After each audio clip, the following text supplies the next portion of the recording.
Hello students, तो आज हम बात करने वाले हैं आपको लास्ट टिप्स क्या ध्यान में रखनी है पेपर देने से पहले।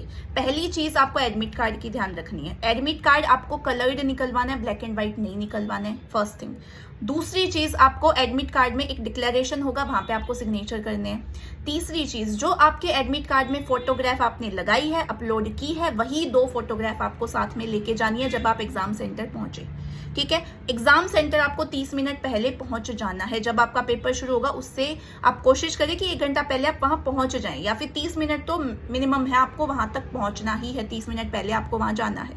ठीक है, क्योंकि कई बार एग्जाम सेंटर में कंफ्यूजन हो जाता है, लोग समझ नहीं आते, तो इससे बेटर है कि आप पहले जाके पहुंचे वहां पे। ठीक, कई बार सेम नाम के इंस्टीट्यूट बहुत सारे मिल जाते हैं। ठीक है, और तीसरी चीज आपको ध्यान रखनी है कि फोटोग्राफ 2 लेके जाने, साथ में कलर्ड एडमिट कार्ड, और आपका जो फोटोग्राफ है वो अपलोडेड वाली ही लेके जानी है। तीसरी चीज, आपको आईडी प्रूफ लेके जाना है। अब आईडी प्रूफ में आप क्या क्या लेके जा सकते हो? आधार कार्ड लेके जा सकते हो। ठीक है, आप उसमें वोटर आईडी कार्ड लेके जा सकते हो। अगर इन दोनों में कोई कंफ्यूजन है, इन दोनों में कोई दिक्कत है, तो आप 12th का जो आपने बोर्ड का एग्जाम दिया था उसकी जो हॉल टिकट है आप वो लेके जा सकते हो, वो भी एप्लीकेबल है। ठीक है, तो आपको 3 जो मेन चीजें हैं जो एग्जाम सेंटर में लेके जानी है, जिसके बिना आपको एंट्री नहीं देंगे। पहली चीज कलर्ड एडमिट कार्ड, दूसरी चीज 2 फोटोग्राफ जो आपने एडमिट कार्ड में अपलोड किए, तीसरी चीज आईडी प्रूफ। ठीक है, admit card, ID proof, photograph, ये 3 चीजें आपको लेके जानी है। इससे एडिशनल में आप क्या लेके जा सकते हैं? एडिशनल में आप अगर पानी की बोतल चाहिए तो आपको ट्रांसपेरेंट पानी की बोतल लेके जानी है। ठीक है, ट्रांसपेरेंट, बिल्कुल जैसे बिस्लरी की जो बोतल आती है वैसी आप लेके जा सकते हो। ठीक है, और पेन मोस्टली वो देते हैं वहां पे, सीबीटी एग्जाम में पेन आपको वहां मिल जाएगा। अगर आपको लेके जाना है तो आप ऐसे ट्रांसपेरेंट वाला पेन लेके जाइए।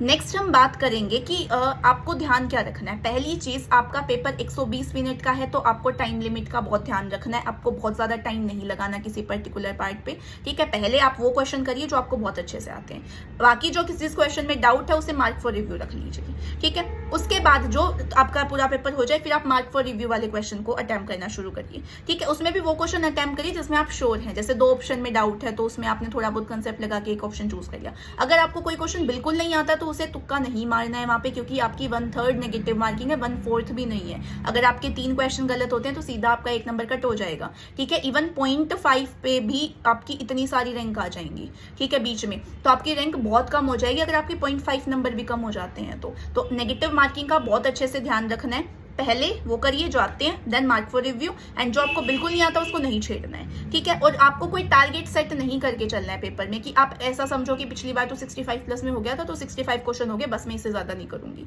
ठीक है, अगर आपको इससे ज्यादा आता है तो आप करिए।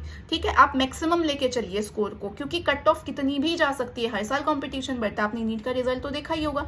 ठीक है, तो आप इस चीज को हटा दीजिए कि कोई कट ऑफ का स्टैंडर्ड क्राइटेरिया है। वो पेपर को देख के, बच्चों को देख के ही कट ऑफ बताई जाती है। ऐसे नहीं पता चलता कि मेरे नीट में इतने मार्क्स आए थे तो क्या मेरा हो जाएगा क्लियर, उससे क्या लेना देना है आपको। आप जो पेपर अटेम्प्ट करोगे उस पर डिपेंड करेगा ना अभी तो।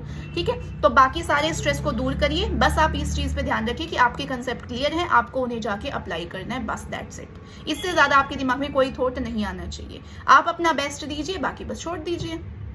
हमारे हाथ में सिर्फ अपना 100% देना होता है, बस इससे ज्यादा आपको अपना दिमाग नहीं चलाना है वहां पे। ठीक है, तो स्ट्रेस फ्री जाइए, अच्छी नींद लेना, 1 दिन पहले आपको अच्छे से सोना है ताकि आपका दिमाग बहुत अच्छा काम करे। ठीक है, कोशिश करना आप बीच बीच में पानी ना पियो। जब आप पेपर दे रहे हो तो पानी ना पियो, क्योंकि उससे आपको थोड़ा ये माना जाता है, मतलब वैसे कोई कंपल्सरी नहीं है, लेकिन ये जस्ट मेरा सजेशन है कि आप ऐसा ना करें।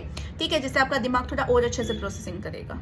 ठीक है, अच्छे से प्रॉपर खाना खा के जाइए, कोई दिक्कत नहीं है। जैसा आपको ठीक लग रहा है, जैसे आप कंफर्टेबल हैं वैसे पेपर करिए। ठीक है, दूसरी चीज, ड्रेस कोड क्या रहेगा? ड्रेस कोड पे आपको बहुत ध्यान देना है। ठीक है, ड्रेस कोड में आपको कोई भी मेटल का ऑब्जेक्ट आपको पहन के नहीं जाना है। ठीक है, लड़कियां स्पेशली, लड़कियां तो ध्यान ही रखेंगी क्योंकि लड़कों का तो ये आज पेपर है ही नहीं, क्योंकि सिर्फ गर्ल्स के लिए है। तो ध्यान रखना, आपको कोई इयरिंग्स नहीं पहनना, कोई क्लेक्चर नहीं लगाना बालों में, नोज पिन आपको निकाल के जानी है। ठीक है, कोई धागा आपके हाथों में नहीं होना चाहिए, घड़ी नहीं होनी चाहिए, कोई कड़ा आपने पहनना उसे भी रिमूव करके जाइए।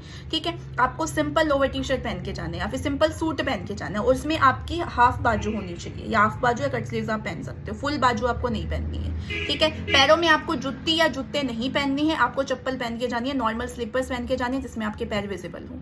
ठीक है, ये चीज आपको ध्यान रखनी है। बहुत ज्यादा बटन वाले कपड़े आपको नहीं पहनने हैं, मेटल वाले कपड़े नहीं पहनने हैं, तो सिंपल से सिंपल मिनिमल आपको कपड़े पहन के जाने हैं। ठीक है। तो ड्रेस कोड का बहुत अच्छे से ध्यान रखना है, क्योंकि वहाँ जाके बहुत फिर कंफ्यूजन होता है। शूज़ पहन जाओगे, वहाँ निकलवा देंगे आपको, नंगे पैर फिर एग्जाम हॉल तक जाना पड़ेगा, तो उसमें आपको प्रॉब्लम हो रही है, ठीक है। तो इससे बेटर है आप पहले ही अपना ड्रेस कोड देखिए। पेपर में सब कुछ आपको मेंशन करके दे रखा है एडमिट कार्ड में, तो अच्छे से ध्यान से देख के जाना है, स्ट्रेस नहीं लेना है, बहुत अच्छे से पेपर को अटेम्प्ट करना है। और तैयारी अच्छी की है तो ऑब्वियसली पेपर अच्छा ही होगा, ठीक है। मेहनत वेस्ट थोड़ी ना जाती है कहीं पे, ठीक है। So this is all about today. Thank you very much and all the very best for your exam. और बहुत अच्छा पेपर करके आना, इसी बार आपको एक अच्छी सी रैंक लेके एम्स में सिलेक्शन लेना है, ठीक है। Thank you very much.